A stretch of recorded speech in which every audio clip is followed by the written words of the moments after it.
Revelation chapter 12. A woman clothed with the sun, etc. And there appeared a great wonder in heaven. A woman clothed with sun and the moon under her feet, and upon her head a crown of 12 stars. And she, being with child, cried, travailing in birth and pained to be delivered. And there appeared another wonder in heaven, and behold, a great red dragon, having 7 heads and 10 horns and 7 crowns upon his heads, and his tail drave the third part of the stars of heaven, and did cast them to the earth. And the dragon stood before the woman, which was ready to be delivered, for to devour her child as soon as it was born. And she brought forth a man child, who was to rule all nations with a rod of iron, and her child was caught up unto God and to his throne. And the woman fled into the wilderness, where she hath a place prepared of God, that they should feed her there 1,260 days. And there was war in heaven. Michael and his angels fought against the dragon, and the dragon fought and his angels, and prevailed not. Neither was their place found any more in heaven. And the great dragon was cast out, that old serpent called the devil and Satan, which deceiveth the whole world. He was cast out into the earth, and his angels were cast out with him. And I heard a loud voice saying in heaven, Now is come salvation and strength, and the kingdom of our God, and the power of his Christ. For the accuser of our brethren is cast down, which accused them before our God day and night.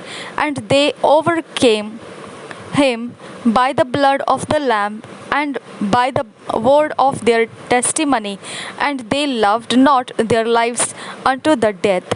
Therefore rejoice, ye heavens, and ye that dwell in them. Woe to the inhabitants of the earth, and of the sea, of the devil is come down unto you, having great wrath, because he knoweth that he hath but a short time.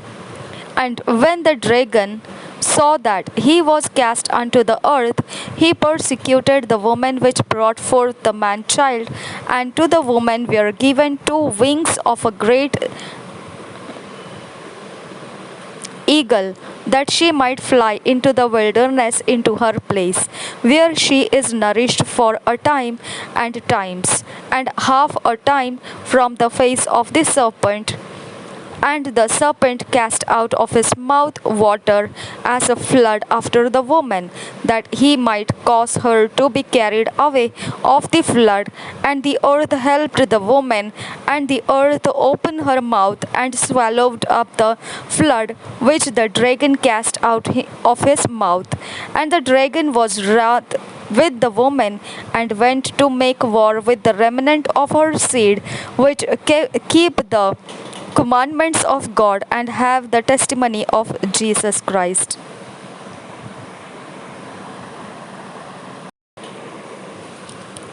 प्रकाशित वाक्य 12 अध्याय पहले वचन से पढ़ेंगे। स्त्री और अजगर। पहले वचन से, फिर स्वर्ग में एक बड़ा चिन्ह दिखाई दिया, अर्थात एक स्त्री जो सूर्य ओढ़े हुए थी, और चांद उसके पांवों तले था, और उसके सिर पर 12 तारों का मुकुट था। वह गर्भवती हुई और चिल्लाती थी, क्योंकि प्रसव की पीड़ा में थी। एक और चिन्ह स्वर्ग में दिखाई दिया, और देखो, एक बड़ा लाल अजगर था, जिसके 7 सिर और 10 सींग थे, और उसके सिरों पर 7 राजमुकुट थे। उसकी पूंछ ने आकाश के तारों की 1/3 को खींचकर पृथ्वी पर डाल दिया। वह अजगर उस स्त्री के सामने जो जच्चा थी खड़ा हुआ, कि जब वह जब वह बच्चा जने तो उस बच्चे को निगल जाए।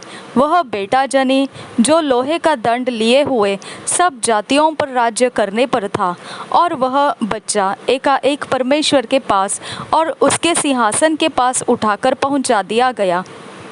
और वह स्त्री उस जंगल को भाग गई जहाँ परमेश्वर की ओर से उसके लिए एक जगह तैयार की गई थी कि जहाँ वह 1260 दिन तक पाली जाए। फिर स्वर्ग में लड़ाई हुई। मिकाएल और उसके स्वर्गदूत अजगर से लड़ने को निकले, और अजगर और उसके दूत उससे लड़े, परंतु प्रबल न हुए, और स्वर्ग में उनके लिए फिर जगह न रही। तब वह बड़ा अजगर अर्थात वही पुराना सांप जो इब्लिस और शैतान कहलाता है और सारे संसार का भरमाने वाला है, पृथ्वी पर गिरा दिया गया, और उसके दूत उसके साथ गिरा दिए गए।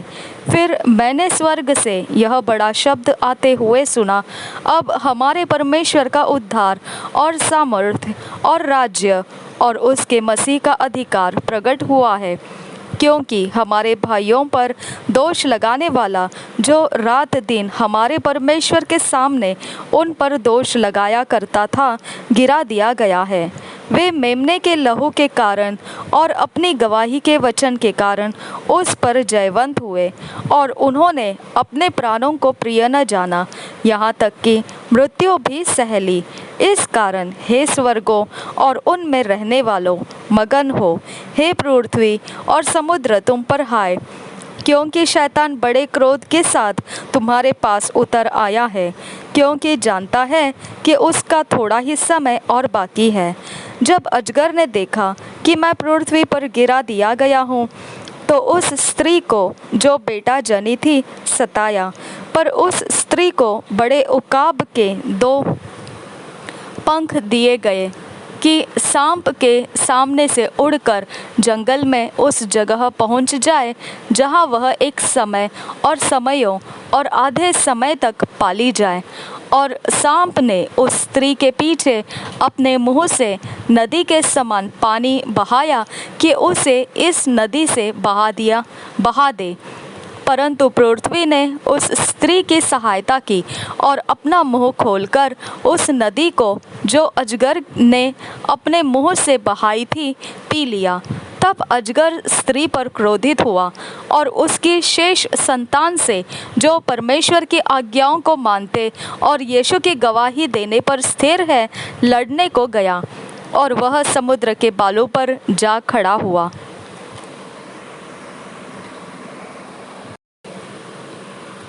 मीका चैप्टर 6 फर्स्ट वर्स से पढ़ेंगे। God's controversy for unkindness, for ignorance, for injustice, and for idolatry. Hear ye now what the Lord saith, Arise, contend thou before the mountains, and let the hills hear thy voice.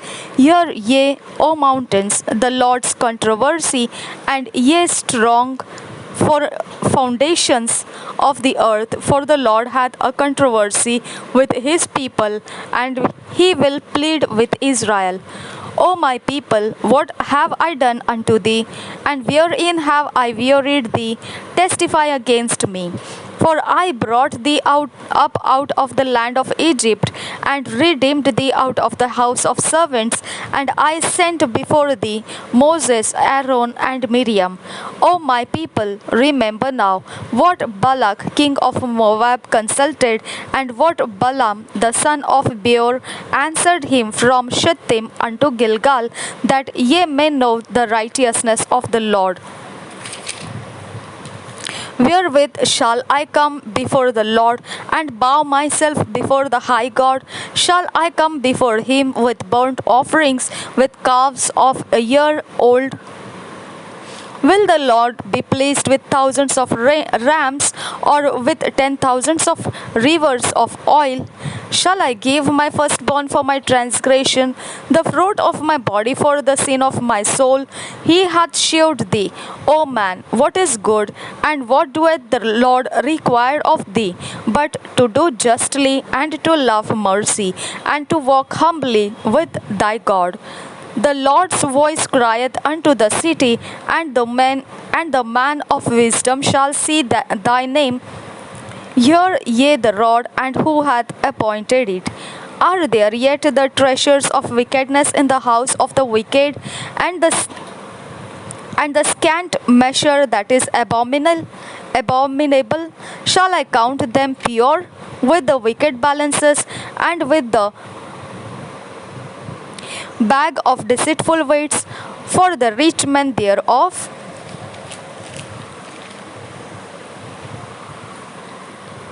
are full of violence, and the inhabitants thereof have spoken lies, and their tongue is deceitful in their mouth.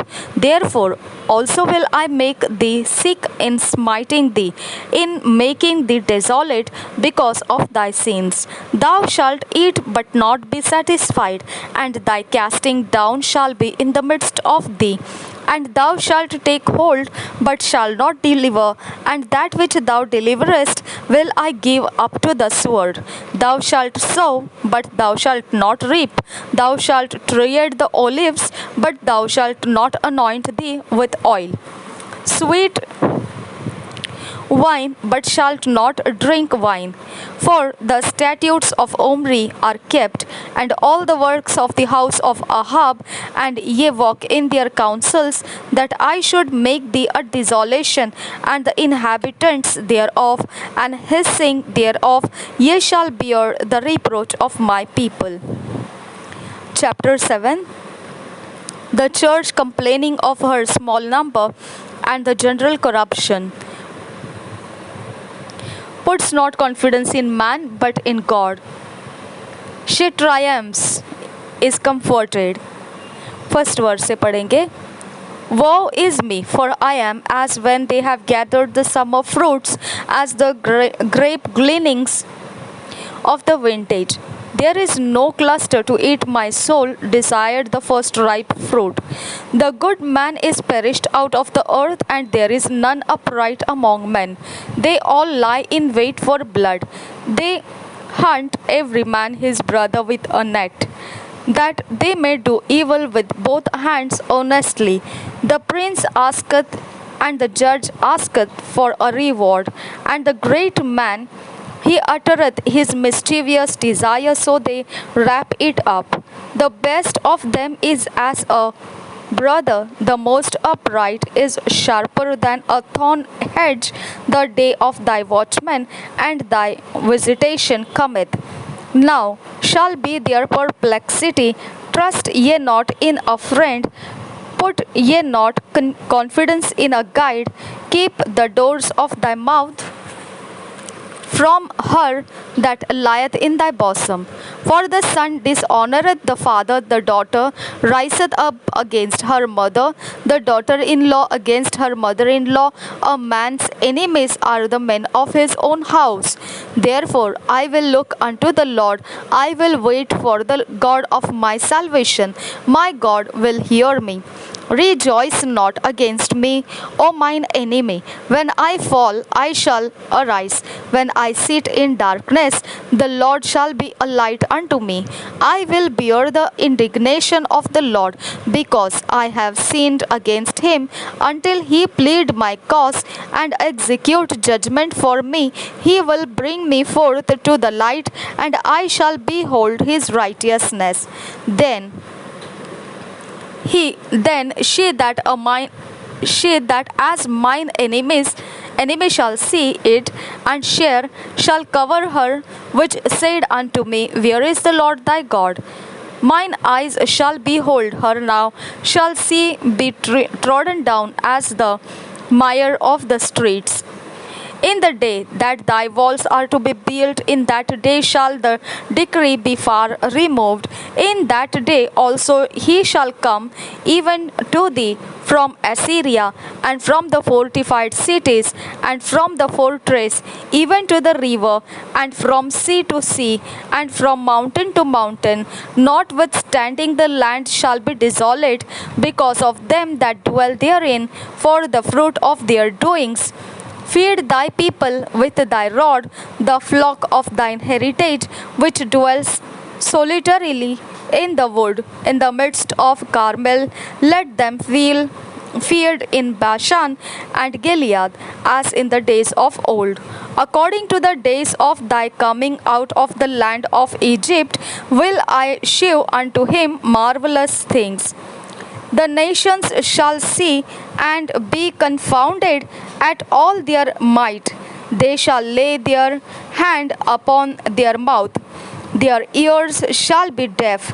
They shall lick the dust like a serpent. They shall move out of their holes like worms of the earth. They shall be afraid of the Lord our God, and shall fear because of thee. Who is a God like unto thee, that pardoneth iniquity and passeth by the transgression of the remnant of his heritage? He retaineth not his anger forever, because he delighteth in mercy. He will turn again, he will have compassion upon us, he will subdue our iniquities, and thou wilt cast all their sins into the depths of the sea. Thou wilt perform the truth in Jacob, and the mercy to Abraham, which thou hast sworn unto our fathers from the days of old. Micah chapter 6 अध्याय पहले वचन से पढ़ेंगे।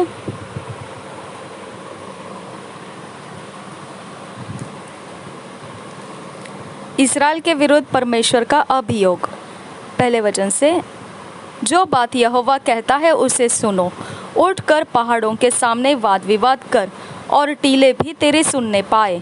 हे पहाड़ों और हे पृथ्वी की अटलनियों, यहोवा का वाद विवाद सुनो, क्योंकि यहोवा का अपनी प्रजा के साथ मुकदमा है और वह इस्राएल के से वाद विवाद करता है। हे मेरी प्रजा, मैंने तेरा क्या बिगाड़ा है? क्या करके मैंने तुझे उकता दिया है? मेरे विरुद्ध साक्षी दे। मैं तो तुझे मिस्र देश से निकाल ले आया और दासत्व के घर में से तुझे छुड़ा लाया, और तेरी अगुवाई करने को मूसा, हारून और मरियम को भेज दिया। हे मेरी प्रजा, स्मरण कर कि मोवाब के राजा बालाक ने तेरे विरुद्ध कौन सी युक्ति की, और बोर के पुत्र बिलाम ने उसको क्या सम्मति दी, और शित्तीम से गिलगाल तक की बातों का स्मरण कर, जिससे तू यहोवा के धर्म के काम समझ सके। परमेश्वर क्या चाहता है? 6 वचन से आगे, मैं क्या लेकर यहोवा के सम्मुख आऊँ और ऊपर रहने वाले परमेश्वर के सामने झुकूँ? क्या मैं होम बलि के लिए 1-1 वर्ष के बछड़े लेकर उसके सम्मुख आऊँ? क्या यहोवा हजारों मेढ़ों से या तेल की लाखों नदियों से प्रसन्न होगा? क्या मैं अपने अपराध के प्रायश्चित में अपने पहलौठे को या अपने पाप के बदले में अपने जन्माए हुए किसी को दूं? हे मनुष्य, वह तुझे बता चुका है कि अच्छा क्या है, और यहोवा तुझसे इसे छोड़ और क्या चाहता है कि तू न्याय से काम करे और कृपा से प्रीति रखे और अपने परमेश्वर के साथ नम्रता से चले। यहोवा इस नगर को पुकार रहा है, और संपूर्ण ज्ञान तेरे नाम का भय मानना है। राजदंड की और जो उसे देने वाला है उसकी बात सुनो। क्या अब तक दुष्ट के घर में दुष्टता से पाया हुआ धन और छोटा एपा घृणित नहीं है? क्या मैं कपट का तराजू और घट बढ़ की बटखरों की थैली लेकर पवित्र ठहर सकता हूँ? वहाँ के धनवान लोग उपद्रव का काम देखा करते हैं, और यहाँ के सब रहने वाले झूठ बोलते हैं, और उनके मुंह से छल की बातें निकलती है। इस कारण मैं तुझे मारते मारते बहुत ही घायल करता हूँ, और तेरे पापों के कारण तुझको उजाड़ डालता हूँ। तू खाएगा परंतु तृप्त न होगा, तेरा पेट जलता ही रहेगा, और तू अपनी संपत्ति लेकर चलेगा परंतु न बचा सकेगा, और जो कुछ तू बचा भी ले उसको मैं तलवार चलाकर लुटवा दूंगा। तू बोएगा परंतु लवेगा नहीं, तू जैतून का तेल निकालेगा परंतु लगाने न पाएगा, और दाख रौंदेगा परंतु दाख मधु पीने न पाएगा, क्योंकि वे ओम्री के विधियों पर और अहाब के घराने के सब कामों पर चलते हैं, और तुम उनकी युक्तियों के अनुसार चलते हो। इसलिए मैं तुझे उजाड़ दूंगा, और इस नगर के रहने वाले इस नगर के रहने वालों पर ताली बजवाऊंगा और तुम मेरी प्रजा की नामधराई सहोगे। इस्राएल का नैतिक पतंग 7 अध्याय पहले वचन से। हाय मुझ पर, क्योंकि मैं उस जन के समान हो गया हूँ जो धूप काल के फल तोड़ने पर या रही हुई दाख बिनने के समय के अंत में आ जाए। मुझे तो पक्की अंजीरों की लालसा थी, परंतु खाने के लिए कोई गुच्छा नहीं रहा। भक्त लोग पृथ्वी पर से नष्ट हो गए हैं और मनुष्यों में एक भी सीधा जन नहीं रहा। वे सब के सब हत्या के लिए घात लगाते और जाल लगाकर अपने अपने भाई का आहेर करते हैं। वे अपने दोनों हाथों से मन लगाकर बुराई करते हैं। हकीम घूस मांगता और न्यायी घूस लेने को तैयार रहता है और रईस अपने मन की दुष्टता वर्णन करता है। इसी प्रकार से वे सब मिलकर जालसाजी करते हैं। उनमें से जो सबसे उत्तम है वह कटीली झाड़ी के समान दुखदाई है, जो सबसे सीधा है वह कांटे वाले बाड़े से भी बुरा है। तेरे पहरुओं का कहा हुआ दिन अर्थात तेरे दंड का दिन आ गया है। अब वे शीघ्र चौंधिया जाएंगे। मित्र पर विश्वास मत करो, परम मित्र पर भी भरोसा मत रखो, वरन अपनी अर्धांगिनी से भी संभल कर बोलना, क्योंकि पुत्र पिता का अपमान करता और बेटी माता के और बहू सास के विरुद्ध उठती है। मनुष्य के शत्रु उसके घर ही के लोग होते हैं, परंतु मैं यहोवा की ओर ताकता रहूँगा। मैं अपने उद्धारकर्ता परमेश्वर की बाट जोहता रहूँगा। मेरा परमेश्वर मेरी सुनेगा। उद्धार परमेश्वर ही से है, ही से। 8 वचन से आगे। हे मेरी बैरिन, मुझ पर आनंद मत कर, क्योंकि ज्यों ही मैं गिरूंगा त्यों ही उठूंगा, और ज्यों ही मैं अंधकार में पड़ूंगा त्यों ही यहोवा मेरे लिए ज्योति का काम देगा। मैंने यहोवा के विरुद्ध पाप किया है, इस कारण मैं उस समय तक उसके क्रोध को सहता रहूँगा, जब तक कि वह मेरा मुकदमा लड़कर मेरा न्याय न चुकाएगा। उस समय वह मुझे उजियाले से निकाल ले आएगा और मैं उसका धर्म देखूंगा। तब मेरी बैरिन जो मुझसे यह कहती है कि तेरा परमेश्वर यहोवा कहाँ रहा, वह भी उसे देखेगी और लज्जा से मुँह ढाँपेगी। मैं अपनी आंखों से उसे देखूंगा, तब वह सड़कों की कीच के समान लताड़ी जाएगी। तेरे बाड़ों के बांधने के दिन उसकी सीमा चढ़ाई जाएगी। उस दिन अश्शूर से और मिस्र के नगरों से और मिस्र और महानद के बीच के और समुद्र और पहाड़ के बीच के देशों से लोग तेरे पास आएंगे। तो भी यह देश अपने रहने वालों के कामों के कारण उजाड़ ही रहेगा। इस्राएल पर परमेश्वर की दया। तो लाठी लिए हुए अपनी प्रजा की चरवाही कर, अर्थात अपने निज भाग की भेड़ बकरियों की, जो करमेल के धन में अलग बैठती है। वे पूर्व काल के समान या बाशान और गिलाद में चरा करे, जैसे कि मिस्र देश से तेरे निकल जाने के दिनों में, वैसे ही अब मैं उसको अद्भुत काम दिखाऊंगा। अन्य जातियां देखकर अपने सारे पराक्रम के विषय में लजाएंगे। वे अपने मुंह को हाथ से छिपाएंगी और उनके कान बहरे हो जाएंगे।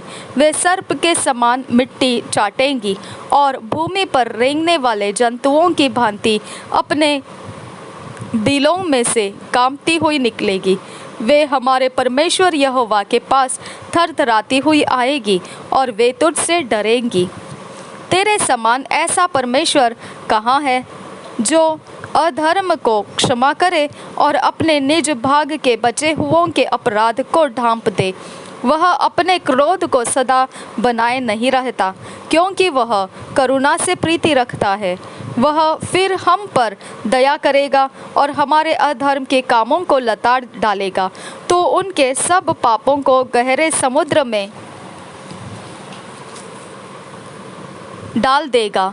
तो याकूब के विषय में वह सच्चाई और अब्राहम के विषय में वह करुणा पूरी करेगा, जिसके शपथ तो प्राचीन काल को के दिनों से लेकर अब तक हमारे पितरों से खाता आया है।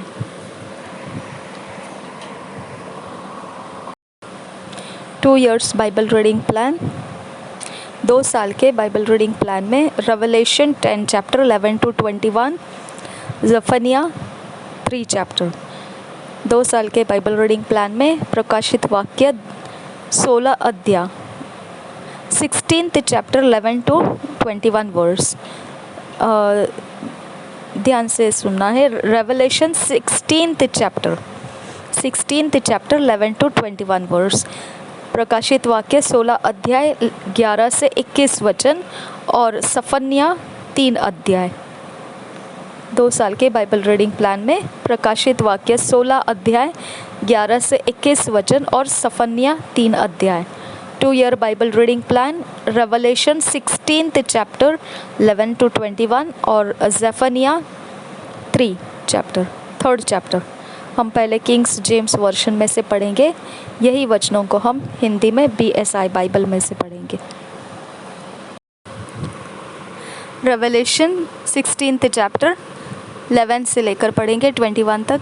And blasphemed the God of heaven because of their pains and their sores and repented not of their deeds. And the 6th angel poured out his vial upon the great river Euphrates, and the water thereof was dried up, that the way of the kings of the east might be prepared.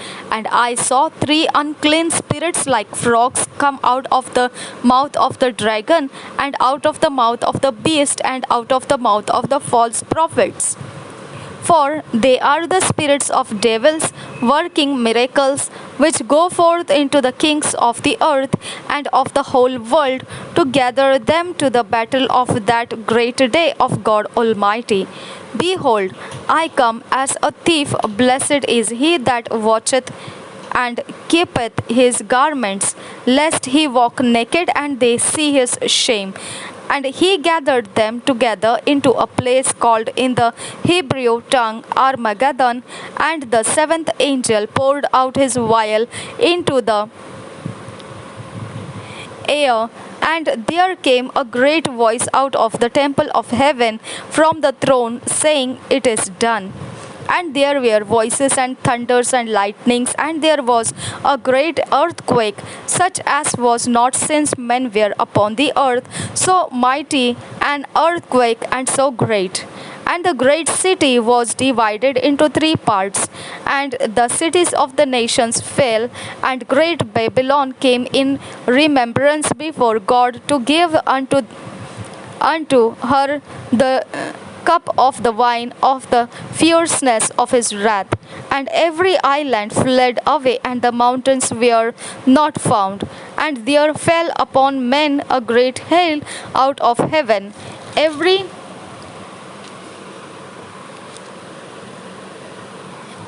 stone about the weight of a talent, and men blasphemed God because of the plague of the hail, for the plague thereof was exceeding great.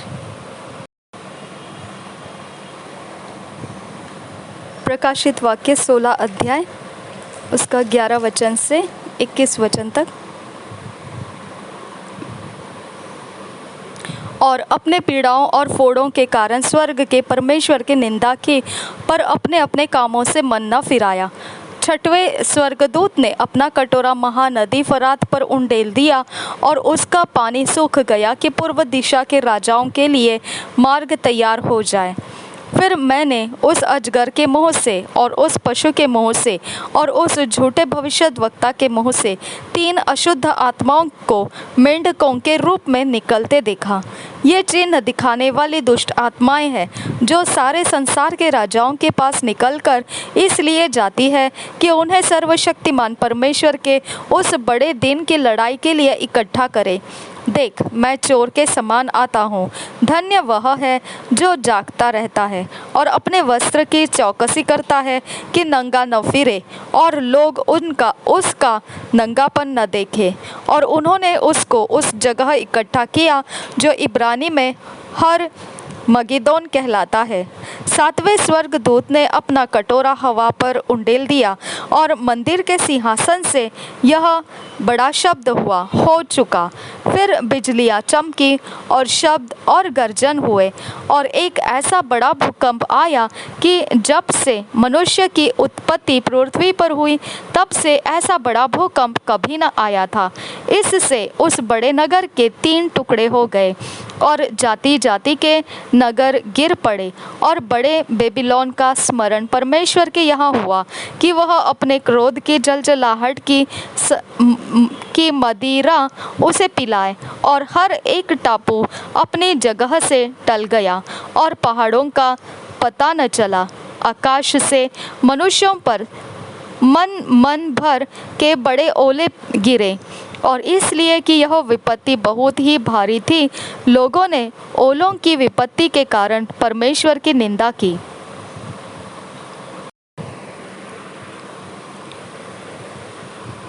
Zephaniah 3rd chapter.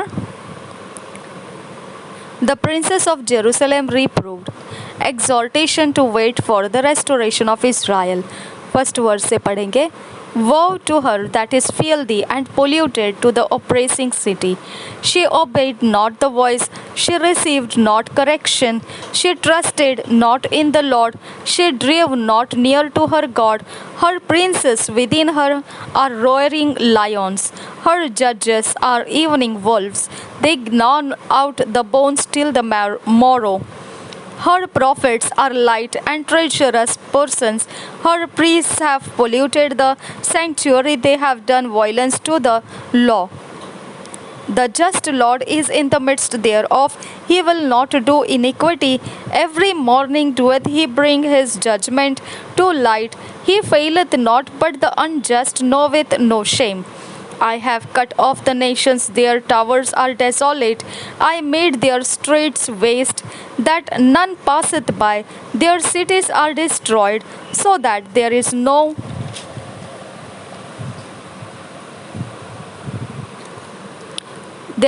man, that there is none inhabitant. I said, surely thou wilt fear me. Thou wilt receive instruction, so their dwelling should not be cut off. Howsoever I punished them, but they rose early and corrupted all their doings. Therefore wait ye upon me, saith the Lord, until the day that I rise up to the prey. For my determination is to gather the nations, that I may assemble the kingdoms, to pour upon them mine indignation, even all my fierce anger, for all the earth shall be devoured with the fire of my jealousy. For then will I turn to the people a pure language, that they may all call upon the name of the Lord, to serve him with one consent. From beyond the rivers of Ethiopia, my suppliants, even the daughter of my dispersed, shall bring mine offering.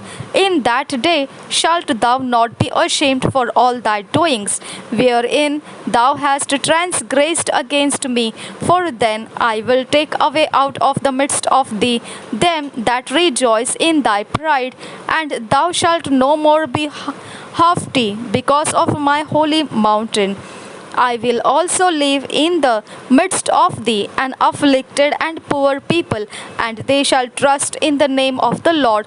The remnant of Israel shall not do iniquity, nor speak lies, neither shall a deceitful tongue be found in their mouth, for they shall feed and lie down, and none shall make them afraid.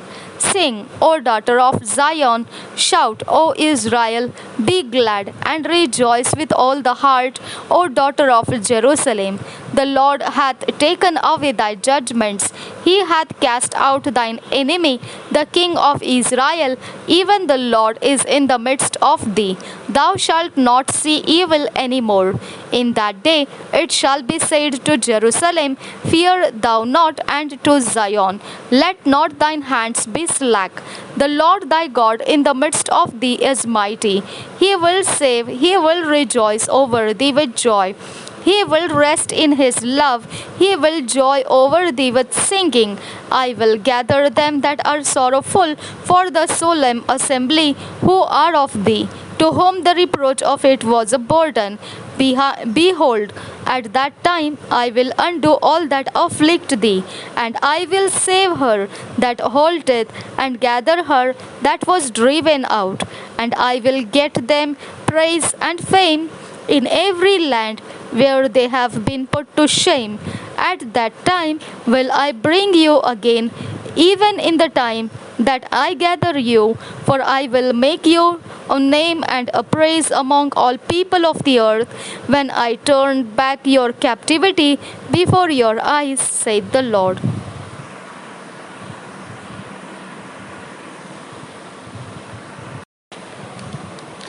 सफन्याह 3 अध्याय। यरूशलेम का पाप और उसका छुटकारा। हाय बलवा करने वाली और अशुद्ध और अंधेर से भरी हुई नगरी, उसने मेरी नहीं सुनी, उसने ताड़ना से भी नहीं माना, उसने यहोवा पर भरोसा नहीं रखा, वह अपने परमेश्वर के समीप नहीं आई। उसके हकीम गरजने वाले सिंह ठहरे और उसके न्यायी सांझ को अहेर करने वाले हुंडार है, जो सवेरे के लिए कुछ नहीं छोड़ते। उसके भविष्यद्वक्ता व्यर्थ बकने वाले और विश्वासघाती है। उसके याजकों ने पवित्र स्थान को अशुद्ध किया और व्यवस्था में खींच खांच की है। यहोवा जो उसके बीच में है वह धर्मी है, वह कुटिलता न करेगा। वह अपना न्याय प्रति भोर प्रकट करता है और चुकता नहीं, परंतु कुटिल जन को लज्जा आती ही नहीं। मैंने अन्य जातियों को यहाँ तक नष्ट किया कि उनके कोने वाले गुम्मट उजड़ गए।